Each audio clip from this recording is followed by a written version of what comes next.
Agora vem cá, você sabia que mentir excessivamente pode ser um transtorno psicológico? Vou chamar de volta aqui para essa conversa o repórter Simon Cavalcante, que está ao vivo com o psicólogo Eudes Nascimento para explicar melhor essa situação para a gente. Hein, Simon? É contigo. Tá certo, Linda. Olha, a gente sabe que, por exemplo, no dia de hoje, né, algumas pessoas gostam de tirar algumas brincadeiras, inventar uma mentirinha para assustar alguém, por exemplo, né, para ver a reação. Mas tem gente que mente o tempo inteiro, o ano inteiro, não é só no 1º de abril, não. E isso pode ser a característica, como você falou, de uma patologia. Mas o psicólogo Eudes Nascimento, né, que está aqui ao meu lado, vai explicar melhor para a gente. Então, quer dizer que isso pode ser o sinal de que a pessoa tem um transtorno, é isso? Inclusive tem um nome para isso? Boa noite mais uma vez. Boa noite novamente, boa noite, Linda, pessoal. Sim, Simon, tem um nome para isso, mas não quer dizer que toda mentira é uma mentira patológica, né?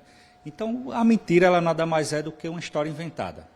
E essa história inventada, ela vem justamente para fazer a gente fugir um pouco da realidade. É que, como o próprio Freud diz, é impossível a gente viver o tempo todo na realidade, sem ter uma válvula de escape. Então, a mentira vem com essa história inventada onde você vivencia uma fantasia, né? E a mentira, ela traz um certo prazer. Que prazer é esse? É a expressão, a reação que o outro tem ao ouvir a história, ao ouvir a mentira. Só que se essa mentira ela for passada dos limites, né, ela pode sim ser considerada patológica, né? E como é que isso acontece? Existem casos até, inclusive, que a própria pessoa que mente, ela acredita naquela mentira como se fosse uma verdade. Então, por que ela se torna patológica? Porque a gente vê que aquela história contada, aquela fantasia que poderia ser para aliviar um pouco a tensão, acaba servindo como uma estratégia para que a pessoa não consiga, uma estratégia demonstrando que a pessoa tem uma incapacidade de lidar com a realidade. Então, ela consegue administrar melhor a mentira do que a própria realidade. E isso acaba acontecendo de uma intensidade que a pessoa acredita na própria mentira. E isso acaba causando diversos prejuízos à vida da pessoa. Bom, inclusive, quando a gente termina, a gente até consegue identificar nesse mentiroso compulsivo, né? Porque ele termina perdendo a credibilidade. Só que muitas vezes a pessoa não sabe como chegar para essa pessoa e atestar essa patologia, né? Ou seja, e o próprio mentiroso compulsivo, ele não vai, né, se identificar, talvez ele não reconheça que aquilo ali já não é mais saudável, né? Ou seja, que foge do... Claro, porque a gente não fala apenas com as palavras.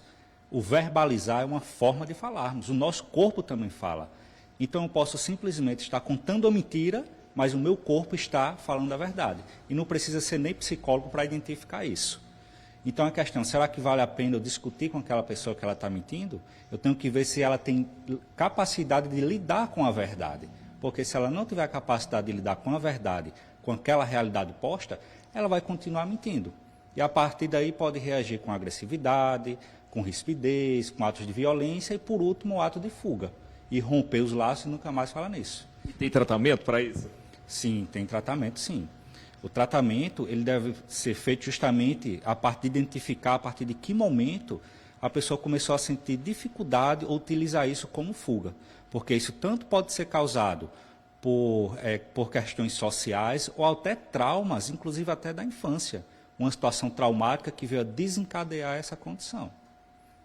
Eudes, muito obrigado por conversar aqui com a gente. Então tá aí, né? Nesse dia da mentira, a gente está discutindo esse assunto. É normal, né? Soltar algumas brincadeiras, né? Todo mundo termina recorrendo a esse artifício em algum momento, né? Mas aí quando vai nesse aspecto aí da própria pessoa acreditar na mentira, né? De quando vive sempre nessa realidade paralela, a realidade que ela cria, aí se torna preocupante, mas felizmente tem tratamento para isso. Linda, volto com você aí no estúdio. É isso aí. Obrigada pelas informações, Simon. Boa noite para você.